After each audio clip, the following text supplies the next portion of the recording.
मैं राजस्थान का भरतपुर शहर बोल रहा हूं। मैं मुझ में समाहित कई ऐतिहासिक चीजों के लिए पूरी दुनिया में प्रसिद्ध हूं। मुझे राजस्थान का पूर्वी प्रवेश द्वार और पक्षियों का स्वर्ग, राजस्थान का पूर्वी सिंह द्वार आदि उपनामों से जाना जाता है। भरतपुर आज आपको मेरे पूरे शहर के मंदिरों, ऐतिहासिक स्थलों, किलों और मुझ में समाहित केवला देव वन्य अभयारण्य के बारे में बताने वाला हूं। मेरे यहाँ की ब्रज होली इतनी धूमधाम से मनाई जाती कि मेरे चर्चे देश विदेश तक हैं। मेरे यहाँ की ब्रज होली का बम नृत्य आप देखेंगे तो देखते ही रह जाएंगे। मेरे यहाँ के बच्चे, महिलाओं से लेकर मेरे शहर के बूढ़े बुजुर्ग भी अपना रंग जमाते हैं। मैं राजस्थान की सुंदर रंग बिरंगी संस्कृति के लिए जाना जाता हूं।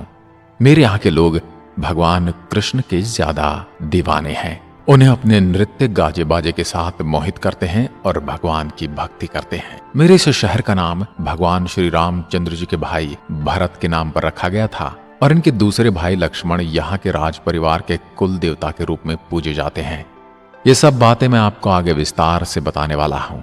आपको बता दूं, मैं राजस्थान की राजधानी जयपुर से 180 किलोमीटर, अजमेर से करीब 310 किलोमीटर, वहीं भारत की राजधानी नई दिल्ली से करीब 200 किलोमीटर की दूरी पर बसा हुआ हूं।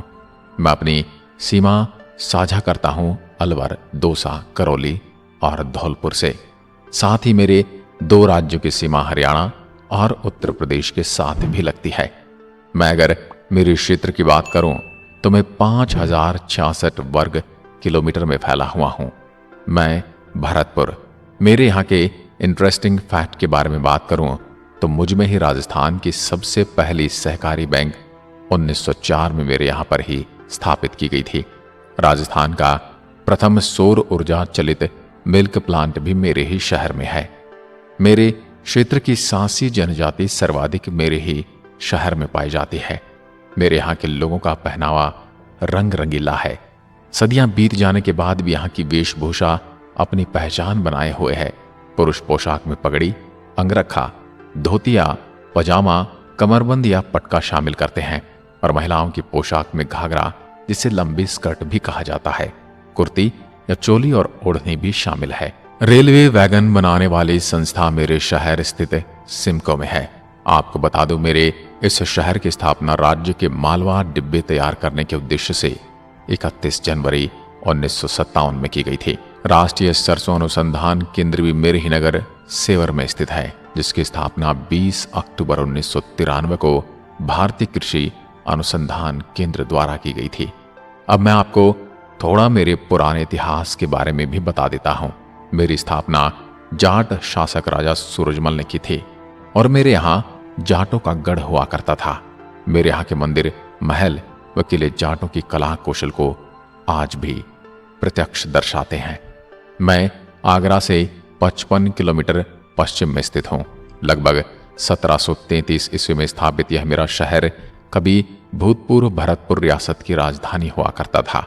मेरे शहर की बात की जाए तो मेरी स्थापना ठाकुर चूड़ामन सिंह जाट ने की थी, लेकिन बाद में मेरे मुख्य शासक राजा सूरजमल ने मुझे सजाया और संवारा। मेरे नगर की शोभा बढ़ाने तथा राजधानी को सुंदर तथा शानदार महलों से अलंकृत करने का कार्य राजा सूरजमल जाट ने किया, जो भरतपुर का सर्वश्रेष्ठ शासक था। 1803 में लॉर्ड लेक ने मेरे किले को घेर डाला। मेरे समय काल में परिवर्तित प्रदेश में आगरे तक राजा जवाहर सिंह का राज्य था। किले की स्थूल मिट्टी की दीवारों को तोप के गोलों से टूटता न देख लॉर्ड लेक ने इसकी नींव में बारूद भरकर इसे उड़ा दिया। इस युद्ध के पश्चात मेरी रियासत अंग्रेजों के अधिकार क्षेत्र में आ गई। देश की आजादी के बाद 1949 में मुझे राजस्थान राज्य का अंग बना दिया गया। अब मैं आपको मेरे पर्यटक स्थलों की सैर करवाता हूं। मैं भरतपुर, अगर बात करूं मेरे यहाँ के प्रसिद्ध टूरिस्ट प्लेसेस की, तो सबसे पहले आता है Keoladeo national park. Keoladeo national park को मेरे नाम भरतपुर बर्ड सेंचुरी के नाम से भी जाना जाता है। यह पार्क मेरे भरतपुर शहर में घूमने की दृष्टि से सभी अच्छे पर्यटकों में से एक है। मैं हजारों पक्षियों की शरण स्थली भी हूँ। केवलादेव राष्ट्रीय उद्यान, जिसे पहले भरतपुर राष्ट्रीय उद्यान के नाम से जाना जाता रहा है। अगर आप पक्षी प्रेमी हैं तो मेरा केवलादेव राष्ट्रीय उद्यान आपके लिए ही है। मेरा ये नेशनल पार्क पक्षियों की 230 से अधिक प्रजातियों का घर है। अगर आप मेरे शहर की यात्रा करने की सोच रहे हैं तो मैं भरतपुर आपको आमंत्रित करता हूं। तो मैं आपको बता दूं कि सर्वप्रथम आपको मेरे यहां स्थित केवलादेव नेशनल पार्क में अवश्य घूमना चाहिए। मुझ में स्थित बर्ड सेंचुरी को देखने के लिए लोग विदेशों से आते हैं। सर्दियों में यहां ज्यादा रौनक रहती है, लेकिन इस वक्त यहां कई रंग बिरंगे पक्षी प्रवासियों का आगमन होता है। यहां करीब 300 से अधिक प्रजातियों के पक्षी हैं, जिसमें आपको छोटे बतख से लेकर जंगली बतख, बैंगस, सोवेलर्स, पिनटेल बतख, सामान्य बतख और लाल कलगी वाली बतख तक देखने को मिलेगी। मेरे इस विहार का नाम मेरे आराध्य प्रभु केवलादेव शिव मंदिर के नाम पर रखा गया था। यह मंदिर मेरे केवलादेव पक्षी विहार में ही स्थित है। अब यहां से आगे चले तो मैं आपको ले चलता हूं मेरे यहां स्थित लोहागढ़ किले में। मेरा यह किला राजस्थान का एक प्रमुख किला है जो बिल्कुल अपने नाम पर खरा उतरता है। मेरा यह किला कई आक्रमणकारियों के हमलों से जूझता रहा। मेरे इस किले का निर्माण मेरे यहाँ के जाट शासकों ने करवाया था। मेरे शासक महाराजा सूरजमल ने अपने धन का इस्तेमाल हमेशा से अच्छे उद्देश्य के लिए किया, जिसका जीता जागता उदाहरण मेरा लोहागढ़ किला है। मेरा यह किला वास्तुकला का एक सर्वोत्तम उदाहरण भी है। मेरे इस किले के दोनों तरफ मजबूत दरवाजे, जिनमें नुकीली लोहे की सलाखें लगाई गई हैं। मेरे उस समय काल में तोपों तथा बारूद का प्रचलन अत्यधिक था, जिससे किलों की मजबूत से मजबूत दीवारों को आसानी से ढाया जा सकता था। इसलिए पहले किले की चौड़ी चौड़ी मजबूत पत्थर की ऊंची ऊंची प्राचीरें बनाई गई। मेरे इस लोहागढ़ के किले में कोठी खास, महल खास, रानी किशोरी और रानी लक्ष्मी की महल का शिल्प दर्शनीय है। इसके अलावा गंगा मंदिर, राजेश्वरी मंदिर, बिहारी जी का मंदिर, इनके भी दर्शन करके जरूर आना। मेरा किला लोहागढ़ का अर्थ है लोहे का किला। मेरे इस किले का निर्माण मूल रूप से मेरे महाराजा सूरजमल ने 19 फरवरी 1733 में करवाया था। मेरा यह किला भारत का एकमात्र अजय दुर्ग है। लेकिन एक बात तो मैं भी मानता हूं कि मेरे इस किले की ताकत और भव्यता अद्भुत है। मेरे इस भव्य किले के अंदर महत्वपूर्ण स्थान है जिन्हें आप अवश्य देख कर आना। मेरे महाराजा सूरजमल ने मुगलों और अंग्रेजों पर अपनी जीत की याद में किले के अंदर जवाहर बुर्ज और फतेह बुर्ज बनवाए थे। यहाँ अष्टधातु से निर्मित एक द्वार भी है जिसमें हाथियों के विशाल चित्र बने हुए हैं। वर्तमान में मेरे इस किले का अधिकांश हिस्सा सरकारी कार्यालयों और एक म्यूजियम ने ले लिया है। मेरा किला अपनी सुंदरता से मेरे दर्शकों को काफी आकर्षित करता है। अब आपको लिए चलता हूं गंगा महारानी मंदिर। यह मंदिर मेरे शहर का सबसे सुंदर मंदिर है। वास्तुकला का अद्भुत नमूना राजपूत, मुगल और दक्षिण भारतीय शैली का सुंदर मिश्रण गंगा महारानी मंदिर का निर्माण मेरे पूर्व शासक महाराजा बलवंत सिंह ने करवाया था। मंदिर की दीवारें और खंभों पर की गई बारीक और सुंदर नक्काशी दर्शनीय है, जिसे आप अवश्य देखना। मेरे इस मंदिर को पूरा होने में 91 वर्ष का समय लगा था। यहाँ पूरे देश तथा विदेशों से हजारों श्रद्धालु दर्शन करने आते हैं। केवल श्रद्धा की दृष्टि से ही नहीं, बल्कि अपने अद्भुत वास्तुशिल्प के कारण भी है मंदिर लोगों को आकर्षित करता है। देवी गंगा की मूर्ति के अलावा मेरे इस मंदिर में मगरमच्छ की एक विशाल मूर्ति है, जिन्हें देवी गंगा का वाहन भी माना जाता है। हर साल भक्त हरिद्वार से गंगा जल लाकर देवी के चरणों के पास रखे विशाल रजत पात्र में डालते हैं। माना जाता है कि जब देवी गंगा अपने दिव्य आशीर्वाद से जल में डालती है, तब यह जल भक्तों के बीच प्रसाद के रूप में बांटा जाता है। आप मेरे इस शहर में आ रहे हैं तो यहां पर जाना ना भूलें। अब चलते हैं मेरे प्रभु बांके बिहारी मंदिर। मेरे प्रभु का यह मंदिर भारत के सबसे प्रसिद्ध मंदिरों में से एक है। माना जाता है कि यहां भगवान कृष्ण भक्तों की सभी आकांक्षाओं को पूर्ण करते हैं। मेरे शहर का बांके बिहारी मंदिर भारत के उन मंदिरों में से एक है जहां हमेशा सैकड़ों लोगों की भीड़ लगी रहती है। आरती से पहले भगवान की प्रतिमा को वस्त्र और आभूषणों से सजाया जाता है। मुख्य कक्ष के बाहर बरामदे की दीवारों पर भगवान कृष्ण के बचपन को दर्शाते चित्र देखे जा सकते हैं। मेरे यहाँ उत्तर प्रदेश के शहर भी नजदीक पड़ते हैं, इसलिए वहां से भी मेरे प्रभु के दर्शन को श्रद्धालु आते हैं। आप भी मेरे ठाकुर जी के दर्शन करना ना भूलें।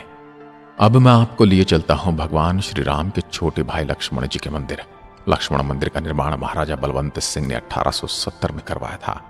उनके पिता महाराजा बलदेव सिंह श्री संत दास के संपर्क में आए और तब उन्होंने इस मंदिर की नींव रखी। श्री संत दास लक्ष्मण जी के भक्त थे और जीवन पर्यंत उनके प्रति समर्पित रहे।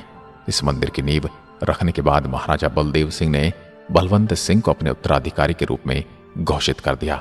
मंदिर को पूरा कराने का श्रेय महाराजा बलवंत सिंह को जाता है। मेरे नगर के मध्य में 2 लक्ष्मण मंदिर मौजूद हैं, जिनमें से एक मंदिर लगभग 4 शताब्दी पुराना है, जबकि दूसरा लगभग 300 वर्ष पुराना है। मेरे इस मंदिर के मुख्य गर्भगृह में लक्ष्मण जी और उर्मिला जी की प्रतिमाएं स्थापित हैं। इनके अलावा भगवान राम, शत्रुघ्न और भरत तथा हनुमान जी की छोटी मूर्तियां भी हैं, जिनके दर्शन भी आप अवश्य करें। ये सभी प्रतिमाएं अष्ट धातु से बनी हैं। मेरे शहर में स्थित यह मंदिर बड़ी सुंदरता के साथ संगमरमर और बलुआ पत्थर से बनाया गया है। मेरा यह मंदिर पत्थरों पर की गई सुंदर नक्काशी के लिए प्रसिद्ध है। अब आपको ले चलता हूं डीग के महल और डीग के किला में। मेरे शहर से 34 किलोमीटर उत्तर में डीग नामक बागों का खूबसूरत नगर है। मेरे यहाँ के मुख्य आकर्षणों में मनमोहक उद्यान, सुंदर फवारा और भव्य जल महल शामिल है। यह शहर बड़ी संख्या में पर्यटकों को अपनी ओर खींचता चला जाता है। डीग के राजमहलों में निर्मित गोपाल भवन का निर्माण सन 1780 में किया गया था। सुंदर बगीचों से सजे इस भवन से गोपाल सागर का नजारा देखा जा सकता है। भवन के दोनों ओर 2 छोटी इमारतें हैं, जिन्हें सावन और भादव भवन के नाम से पुकारा जाता है। मेरे शहर के आसपास घूमना तब तक अधूरा है जब तक आप डीग का किला नहीं देख लेते। मेरे परम प्रतापी राजा सूरजमल ने इस किले का निर्माण कुछ ऊंचाई पर करवाया था। मेरे किले का मुख्य आकर्षण यहाँ की घड़ी मीनार है, जहां से न केवल पूरे महल को देखा जा सकता है, बल्कि नीचे शहर का नजारा भी लिया जा सकता है, जिसके ऊपर एक बंदूक रखी है जो आगरा किले से लाई गई थी। खाई, ऊंची दीवारों और द्वारों से घिरे इस किले के अवशेष मात्र ही देखे जा सकते हैं। अब बात करते हैं मेरे ब्रज महोत्सव के बारे में। मेरे यहां मनाया जाने वाला यह त्योहार बहुत ही प्रसिद्ध है और पवित्र त्योहार है। यह त्योहार मार्च महीने में मनाया जाता है, जिसमें सभी जाति के लोग भगवान कृष्ण के अनंत समर्पण का त्योहार मनाते हैं। इस त्योहार की खासियत यह है कि इसमें रासलीला नृत्य होता है। इस खास मौके पर लोग बाणगंगा नदी के पवित्र जल से स्नान करते हैं। अगर आप मार्च महीने में मुझे देखने आते हैं, आप आनंदित महसूस करेंगे और यह दृश्य कभी भी भूल नहीं पाएंगे। हाँ, मैं बात करूं मेरे यहाँ के स्वादिष्ट भोजन नाश्ते की, तो मेरे यहाँ पर विशिष्टता या जीवंत खाद्य संस्कृति नहीं है, लेकिन इसके बाद भी आपको यहाँ पर लोकप्रिय राजस्थानी व्यंजनों के साथ यहाँ के खास व्यंजनों में प्याज कचौरी, मावा कचौरी, आलू की सब्जी और कई ऐसे खाद्य पदार्थ शामिल हैं जिनका स्वाद आप कभी भूल नहीं पाएंगे। मेरे सुंदर शहर को देखकर आप जरूर प्रसन्न होंगे और यहाँ आने का मन अवश्य बना रहेगा। तो आपको बता दूं, मेरे शहर आने के लिए, मेरे सुंदर शहर को देखकर आप प्रसन्न हुए होंगे और यहाँ आने का आपका मन जरूर बना होगा। तो मैं आपको बता दूं, मेरे शहर आने के लिए अपने आसपास के प्रमुख शहरों से सड़क और रेल के माध्यम से अच्छी तरह से मैं जुड़ा हुआ हूँ। दिल्ली मुझसे 200 kilometre, Agra 60 kilometre, Jaipur 180 kilometre पड़ता है। वहीं आप बड़े शहरों से आने वाली ट्रेन भी पकड़ सकते हैं। मैं कई राष्ट्रीय राजमार्गों के माध्यम से इन सभी प्रमुख शहरों से जुड़ा हुआ हूँ। अगर आप हवाई जहाज से मेरे यहाँ की यात्रा करना चाहते हैं तो बता दूं कि यहाँ के लिए सीधी कनेक्टिविटी उपलब्ध नहीं है। मेरे शहर का निकटतम हवाई अड्डा आगरा में स्थित है, जो मुझसे 50 किलोमीटर की दूरी पर है। साथ ही यदि आपने कभी मेरे शहर का भ्रमण किया तो कमेंट में लिखकर जरूर बताएं कि आपने क्या क्या देखा, और मेरी सुंदर आत्मकथा को लाइक करना ना भूलें। आज की वीडियो में बस इतना ही। जय हिंद, जय भारत।